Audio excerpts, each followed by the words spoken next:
अस्सलाम वालेकुम, welcome back to my YouTube channel Shahid Bangladesh college. आज का जो टॉपिक है that is about structure of endoplasmic reticulum. जैसे कि प्रीवियस हम इसकी जो है वो डिस्कवरी को स्टडी कर चुके हैं कि कैसे ये डिस्कवर हुए थे। तो आज इसका जो है स्ट्रक्चर एंड फंक्शन देखेंगे। तो सबसे पहले तो सेल के अंदर हमें बताओ कि ये जो है हम प्रीवियस पढ़ चुके हैं कि ये न्यूक्लियस है, ठीक है। इस स्ट्रक्चर को हम न्यूक्लियस कह रहे हैं। अब जो आपके पास एंडोप्लाज्मिक रेटिकुलम्स होते हैं, जैसे कि न्यूक्लियस के लिए हमने कहा था इट इज डबल मेम्ब्रेन, ठीक है। जैसे एक हमारे पास ये डबल मेम्ब्रेन बनी हुई इनर एंड आउटर। तो सबसे पहली बात, endoplasmic reticulums are not double membrane bound organelles, ये सिंगल मेम्ब्रेन बॉन्ड ऑर्गेनेल्स होते हैं। सिंगल मेम्ब्रेन, ठीक है, सिंगल मेम्ब्रेन होते हैं, but they are always bound with nuclear membrane. यानी कि ये मेम्ब्रेन बॉन्ड जो ऑर्गेनल नहीं है बट मेम्ब्रेन के साथ हमेशा जो अटैच होते हैं। कैसे अटैच होते हैं कि ये जैसे न्यूक्लियर मेम्ब्रेन है, इसके बिल्कुल एसोसिएशन में हमें जो मिलते हैं एंडोप्लाज्मिक रेटिकुलम होते हैं। रेटिकुलम यानी कि एक जाल, जैसे मछली का जाल होता है या फिर कोई स्पाइडर अपना जाल बना के रखता है, वैसे ही स्ट्रक्चर होते हैं। इसके अंदर ये होता है कि जैसे ये आप देख रहे हैं फ्लैटेंड सेक्स टाइप के, तो इनको हम कहते हैं क्रिस्टल। यानी एक ये कंपार्टमेंट एक ये कंपार्टमेंट, दोनों को हम कहेंगे क्रिस्टल, ठीक है। जैसे माइटोकॉन्ड्रिया के भी अंदर थी हमारे पास, लेकिन उसमें उसकी प्रोनाउंसिएशन डिफरेंट थी। वहाँ पे ऐसे ऐसे आपने पढ़े थे कि क्रिस्टी मौजूद थे। यहाँ पे क्रिस टर्नी प्रेजेंट है, ये बीच वाले जो इसके स्पेसेस हैं, ठीक है। अब इनको ऐसे कहते हैं। अब ये वाला जो स्पेस है ये खाली स्पेस होता है, ठीक है। इस स्पेस को हम क्रिस टर्नी सेट भी बोलते हैं। स्पेस बोल सकते हैं, जो इसका जो है वो स्पेस है। सेकंड, अब इनके अंदर क्या होता है कि दो टाइप्स होती हैं। एक एंडोप्लाज्मिक रेटिकुलम ऐसे होंगे जिनके अंदर एसोसिएशन होगी राइबोसोम के साथ। ये जो सर्कुलर छोटे छोटे बॉडीज बनाए, दीज आर राइबोसोम्स।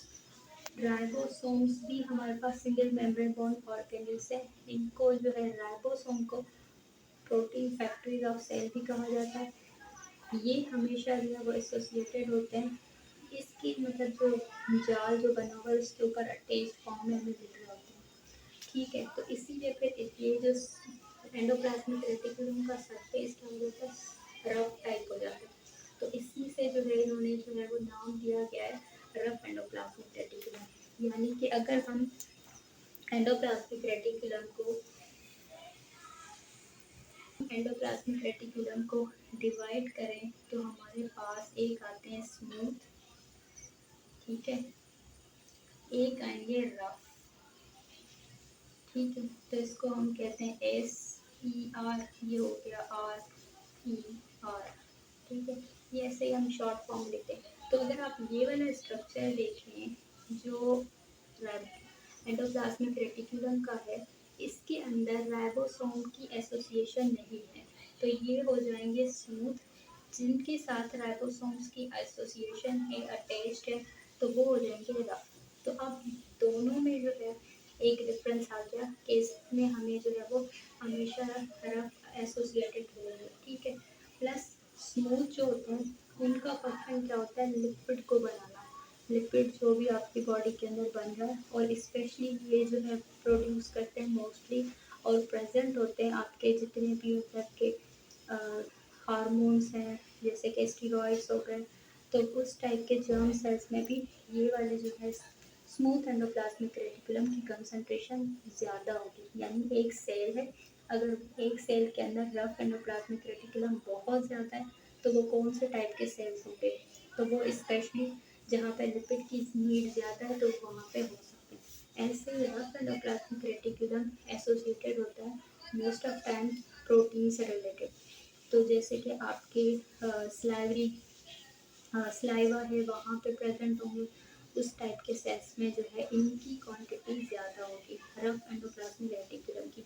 और इनका काम क्या होता है, प्रोटीन को एक्सक्रीट करना, प्लस सम टाइम ये जो है अब ये वाले एक जाल की तरह काम करते हैं। यानी अब सेल ऑर्गेनिल्स क्या करते हैं, एक जगह पे जो है वो कोई फैक्ट्री लगी हुई है, तो वहाँ से कोई चीज़ एक्सपोर्ट होगी, देन इम्पोर्ट होगी, ऐसे एक चैनल की तरह काम करती है। लेकिन सिंगल ऑर्गेनिल जो है वो समटाइम एक कंप्लीट फंक्शन नहीं करता।